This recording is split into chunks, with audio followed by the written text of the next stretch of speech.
Amaziga g'omusajja gava wala naye munnange Dr. Hamza wa Rema Namakula Amaziga Gamuyisemu wabadde munnange ate aliko byayogera ku maama we eyavudde mu bulamu bw'ensi eno. Oli mu kulabaawo ye Dr. Hamza munnange ng'ate munnange ali mu kuba nti annyonnyola agambye nti nno ke kano akaseera ke yali asingira ddala okutya bambi ensonga nate bwe zityo bwe ziri kitalo nnyo kitalo ddala naye bambi twebaze Eddy Kenzo Bambi abaddewo nnyo era Mukuzika asobodde okuba nti nno agendayo goli mu kulabaawo ye Eddy Kenzo era nga munnange Dr. Hamza amusiimye olw'okuba nti nno abaddewo mu kiseera ekizibu katubeere nga tukuwa ku ebimu ku ebyo ebibaddeyo.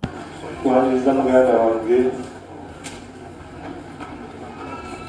Edrisah Musuuza siwoyo ali kujja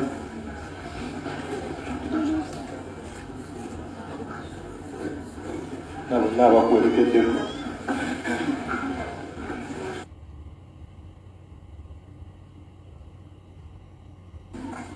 yakusi kwaba okusa guno okwebaza gonna mwebale kutulimira musaayi mwebale nnyo tutudduukirira mu kaseera akazibu kano olunaku lwe nali nti okufa esinga era natuuse ekiseera nedowooza nti mukulooza naye mwebale nnyo mwebale ddala tutudduukirira mwebale kulagamu ajja kiwammwe omukwano gw'abadde abalaga namukutte nangamba nedda lindako dokita yajja tali bulungi twetaaga buyambi oza abadde ki nangamba tali mukisa bulungi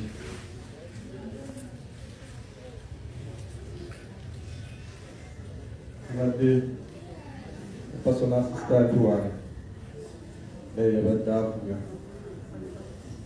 namugamba kyusa emmotoka saawa ezi miitingi naadde ngendamu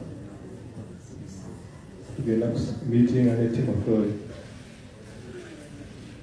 azzeemu okunkuba nemugamba maama tali bulungi yakuddira nemujjako yakusi nafuna emmotoka awo ndi mukujja nambyoleesedde naye nkuba ku dispatch center eya Naggulu nanterawo ambulance je nange bwenvuka omwana yabuze emmotoka naye nga sitegeere saawa eno saagala simu yonna ngawaka wakiri mala okutuuka naye mu mawulire amalala eyali Speaker Anita Anet Among amawulire ge tufuna munnange galaga nti ono tali bulungi era embeera ye buli lukya yeeyongera okuba nti naate etabukira ddala katubeere nga tubikuwa. Among kano mukasalemu tali bulungi ali bubi nnyo nnyo nnyo. Mulwadde? Yes.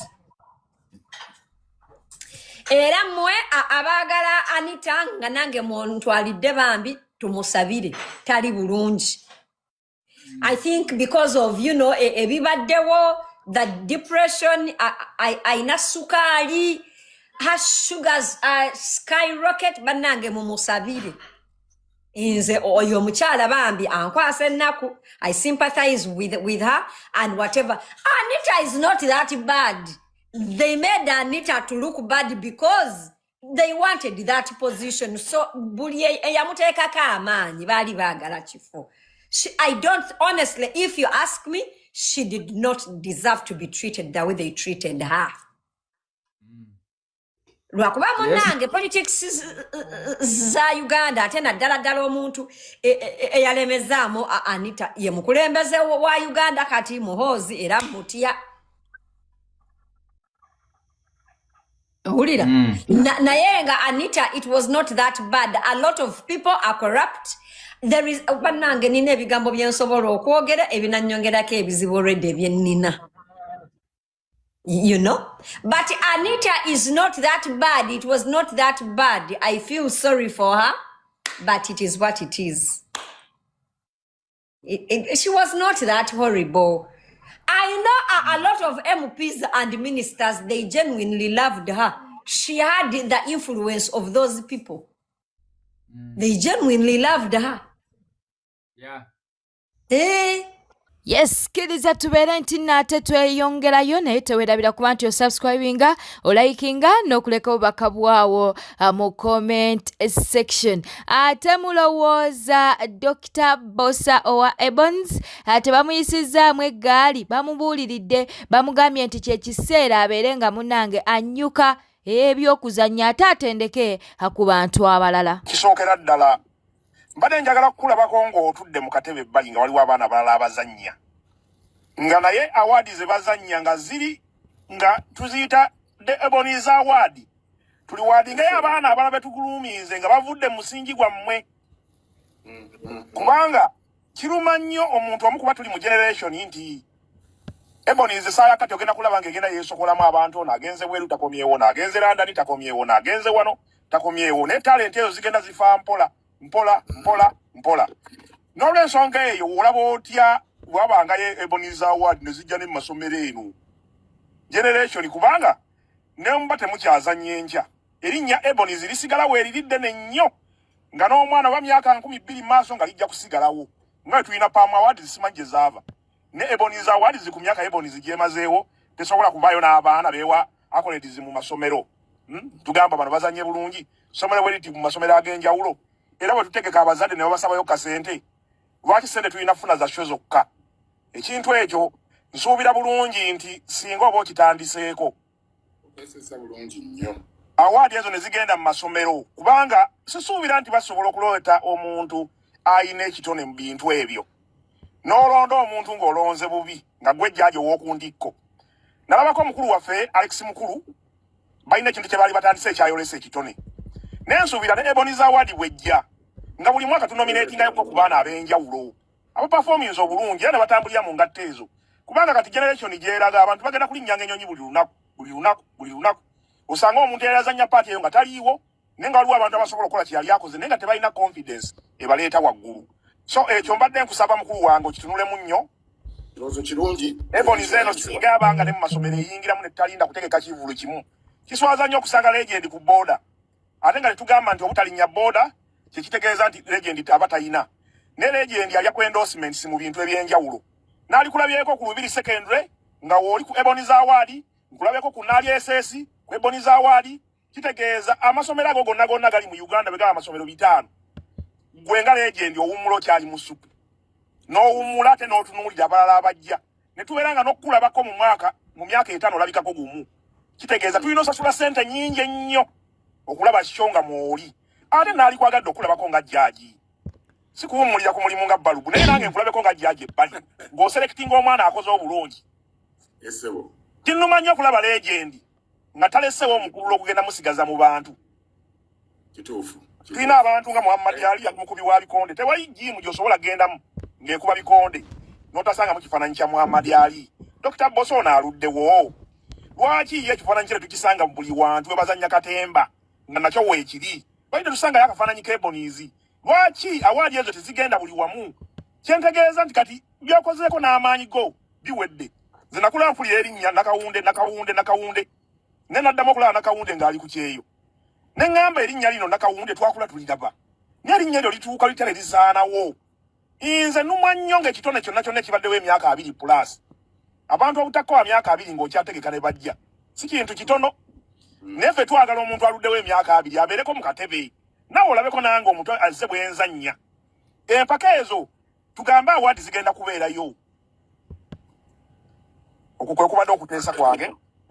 Mwami Professor ekigambo kirungi nnyo kubanga nange kampeni yange yakumakinga sure nti sireka gap oba kituli mu industry kanfuddewo so ebigambo byo bibadde birungi nnyo kyokulaba nti ne show eno gye njagala okukola nga 29 August njagala ku launching a foundation kubanga mu ghetto omwo mulimu babosa abaana balina talent naye nga tebalina busobozi nabo ne tubajjayo ne tugezaako kuba traininga mu ngeri eyo. So eyo ye kampeni yange kati gyendiko. So ekintu kyoyogedde nakyo ekyo kyo ngenda kukitwala mu bannange tukyogereko tulabe. Kiriza tubeere nga tugendako mu kiboozibozi ekya munnange Susan Makula kw'ossa ne Pastor Aloysius Bugingo nga bakyekwekerera oba nga relationship yaabwe bakyagikwekerera. Okitegeera Uncle Bean yalina ebisingako wano. Jjukira nti Pastor Bugingo yavuddeyo n'addamu buto okulumba Uncle Bean. Katubeere nga nabyo tubikuwa. Ng'omanyira Makula tuwuliriza omanyi Bean ekizibu kyo Namakula wamusanga banga mwali mwemanyi nnyo. Namusanga ku Soroti. Nali ngenze samuli mu Soroti. Nali nkola ku Soroti. Makula we twafuuka oba omukwano. Ate eri gye mwapangisanga. Ati awo twali tusula ku Soroti nga mbeera ndi neiba nga neiba wange naye. Mukazigo kali akamu nga naye alina omuzigo gumu gwa lumu emu nga nze nina omuzigo gwa lumu bbiri. Eri Ssebunya gye yasooka okugenda nga tetwawukanya ekikomera. Nga temubeera mu kikomera kyekimu nga buli omu apangisa wawe. Nze nga nina lumu bbiri nga Makula alina lumu emu studio lumu. Kati gye muva ate okwemanya. Nedda twali tukola ffenna ku leediyo. Nga mukola ku Soroti. Ng'olutanabaira na Pastor nga just yali. Na Pastor amegulako nga amegula naye nga tetumanyi namala kulingiriza. Gwali olingiza omanyi era Bean bye byakuleetera obuzibu. Kulingiza. Nedda Makula yaŋŋamba nga mbugende ati kati bwe twannyukanga ng'oluusi ngende wa Makula ewaka ne tufumba ekyeggulo ffenna. Kati saa 3 bwe zaaweranga nga Makula agamba gende waka bange takusanga gende wu. Kati nga ngenda kati olumu nga ŋŋamba naye Makula omusajja alina mulema ataagala alaba ku mikwano gye. Kati neebake wano mu kiyembe neebaka ekiro mu kiyembe ngenda olaba kyali yakiyingira akireko kasiteeka ka Soroti neningiza nenkuba namba plate ekifaananyi nengenda ku Soroti ebisa. Tumanyi Praise God yagirekanga ku Soroti nga atambula ne ali eya white. Kati Soroti nendaba namba plate nga yeyo konzeko nja ba confirming bayinza okuba munala yagivu. Era lumu nenvaayo saa 3 neyingira hali ekikomera kati nengenda mu kikomera kuba mwalimu ennyumba endala nga tebasiba kageeti. Neneraba yakasimu bwe nali nvaade nerabira akasimu kange. Ali yawe yayingira nange nenkiyingira n'ebisadde kikanga 5 mukaga nenkiyingira. Nagula buguzi oluggi lwa Makula Maku namitanga so nerabidde essimu yange nasanga muzeeyi ali mu kishoti atudde ku buli anti yali lumu emu atudde ku buli kwatokonkona omuzeeyi leka omwana wange manze mbalina kati nkofamiki otambulanga n'okumanya.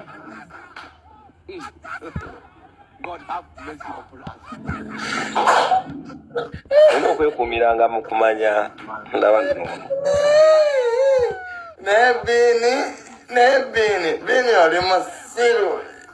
Yagamba atya? Komuzeeyi leka omwana wange ng'ali mu kinu naye nga akalisiga naleseemu kamera maama.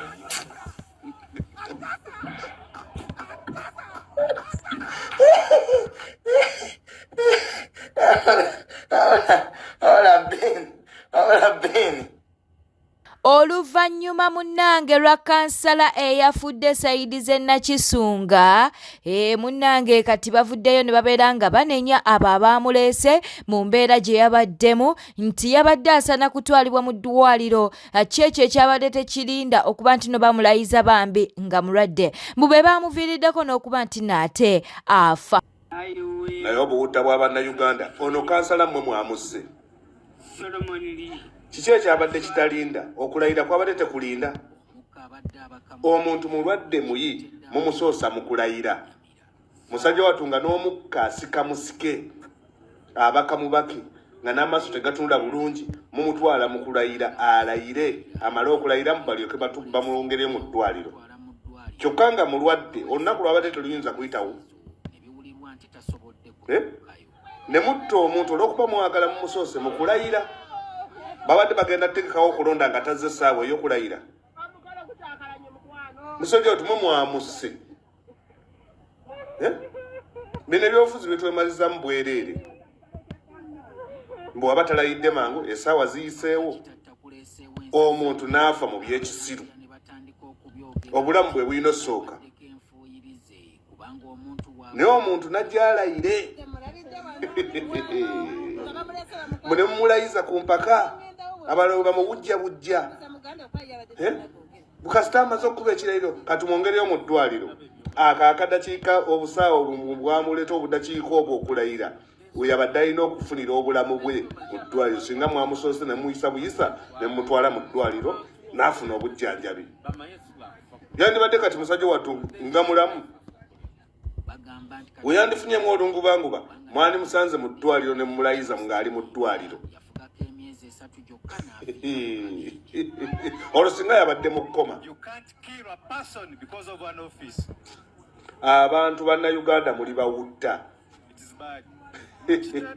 ebipya byongedde okuzuuka era nga biraga nti taata wa Tenge Tenge bwe buzibu. Jjukira nti abasinga babadde bagamba nti manager ye muzibu naye ge tuli mu kuba nti nno tufuna galaga oba agongera okuba nti nno gajja oba ne bwina ayongera okuba nti naleetebwa munnange kizuuliddwa nti taata wa Tenge Tenge yalina obuzibu. Nina kwogera ku nsonga z'ono omwami taata wa Tenge Tenge cause naye njogeddeko naye on a personal level nga ina ddiru gyenjagala obbawa mu 2024 ina gye outsourcinga deal nga yakola bukatuni oba buddole bw'abaana nga babudesigninze mu ngeri ya Tenge Tenge kubanga ebiseera ebyo Tenge yali yakajja era ng'atunda simanyi bwe yajja bbiya naye ng'atunda ebiseera ebyo so nga bwe nkola emirimu gyange gya outsourcinga nga njoga ne mukwano gwange alina kampuni ye nayoga ne bakama be baali bakola toyi z'abaana ezo ne muguza ekirowoozo ekyokwagala kukola dole y'abaana naye nga bagikoze mu fooma ya Tenge Tenge nga kadole ka Tenge nenjoga nabawa ebintu byatambula bulungi nga ngamba Mike leta Tenge Tenge ina ddiru gye mufunidde musayininge bagenda bayo $5,000 ejja dola obukadde bali 180 obwa dola bawene 30% nga buli dola efuluma bagenda baako 30% naye basuke babawe $4,000 ejja dola. Mike ngenda ngamba tewali buzibu ngazaamu njogera n'abantu nga email woogiraba wayitawo akadde things were ready bintu byali biri ready nga bangamba gamba manja wa Tenge Tenge ayite Tenge Tenge asayininge formu ne contract nakubira Mike mu 2025 ngayiseewo ebbanga Mike ngamba munange Tenge sikyayina ye Tenge ayina kitaawe nga mugamba kyangu nnyo gende watta wa Tenge omusabe Tenge omugaye waliwo ekibaluse Mike ngagende watta wa Tenge tata wa Tenge munalimira Tenge nangamba tata wa Tenge alimidde Tenge ne musabe namba ya tata wa Tenge nenjogera naye omwami oyo nangamba nti ye alina okugenda osayininga contract eyo naye nga ebintu byawano system nti baagala is a protocol system baagala manager yabajja n'omugundi we basayininga system tata omwana alimirako ate nga ayagala genda ye ajja asayininga contract eyo nga tebikwatagana tebikola makulu ne bannemerako ne bangamba atwagala manager twagala taata w'omwana kati tata yo namulemerako nnyo ngamba nti abazungu beesule baveeyo mu Bulaaya bagende eri ewaata wa Tenge Tenge era baagala ye asayininge contract omwami oyo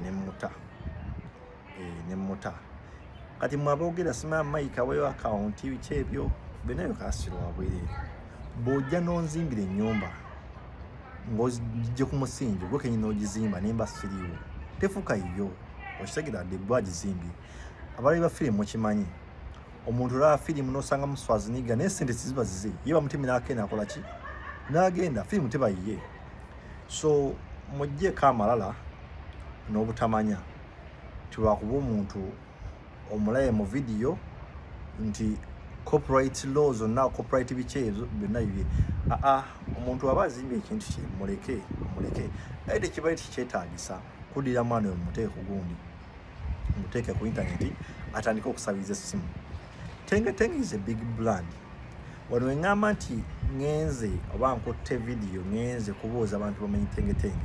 Kizibu okusanga abazungu 10 nga tebamanyi Tenge Tenge. So Tenge Tenge is a big product. Temani mutadde bintu ebya brand y'omwana mwagise kimwasoso okukola. Mwagise. Era singa abazungu bamanyi Uganda bandi zaawo ne baseka. So ekintu kimwakoze kyabadde kibi nnyo. Mwena abakikoze omwana temani mutadde ku TikTok nga musondera simu. Tenge Tenge brand nene. In fact, y'omuntu akyasinze okumanyika in fact mu Uganda n'ensi endala. Kizibu kyagamba nti tulina omukulembeze, kizibu kyagamba nti Museveni omumanyi, muno abantu abatamanyi Museveni nga amanyi Tenge Tenge, mu abantu abatamanyi Bobi Wine nga amanyi Tenge Tenge. So y'omuntu gwe mumanyi ku bantu abakyasinze okubeera popular mu Uganda. Ayinza n'okuba ye number 1. So mwazze ku brand y'omwana ne mugita lwa busimu. Anyway, ebyammwe but anyway, Tenge Tenge wanaddamu okukolagana ne Mike. Nze I can outsource. So ba outsourcing emirimu emirala naye ng'alina Mike. Bwali bali yekka oba alina manager omulala, ekyo siyinza kikola cause njagala nnyo okukola n'omuntu obwerufu. Njagala nnyo okukola n'omuntu nga mwerufu. So Mike muleke akoline 229 andi ndowooza olaba mu 224 mwezi gwali gwa 10 natandika okugaa ne ba contractors abali bagenda tuwa omulimu okuddira Tenge Tenge bamukolemu ebyokuzanyisa by'abaana, era amusuubiza emitwalo 4 egya cash okadde 18 ewe Uganda. Agenda muwone 4% ni taata w'omwana azimulemesa n'agamba pa abazungu beesule bagende eri ate yalina okusayininga. So nalemesa omwana we ssente yamulemesa obukadde 18 obwe Uganda.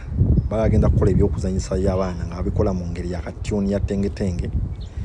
So taata w'eddiiro n'agiyiwa ate ng'ewedde okusayininga. Ebyawiza okuba omusiyazi nabyo biibino. Wizo omusiyazi asiyaga gamba to abasiyazi ju basiyaga.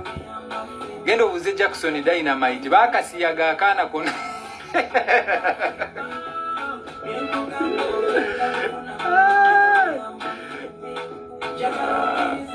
Abasiyazi basiyaga kati nze bwe nagana omuwa ebbina yagamba kankufumita ekyambe yansaba ebbina emirundi egi nga mugamba bombo kirati nze siri musiyazi wizo nze era sandwa kwa muma akaweza mu kusiyaga banne nze siri musiyazi temumanyiira. Mukiwuliddemu abagoberezi ba wizo namwe ajja basiyaga nno oddaawo nze kyeyanfumitira yali ayagala kunsiyaga n'eŋŋaana ebwe busungu olowooza busungu kati leero kambabulidde ekituufu yali ayagala kunsiyaga n'eŋŋaana.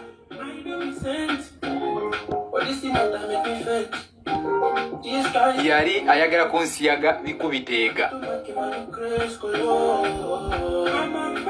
daawa wizo musiyazi.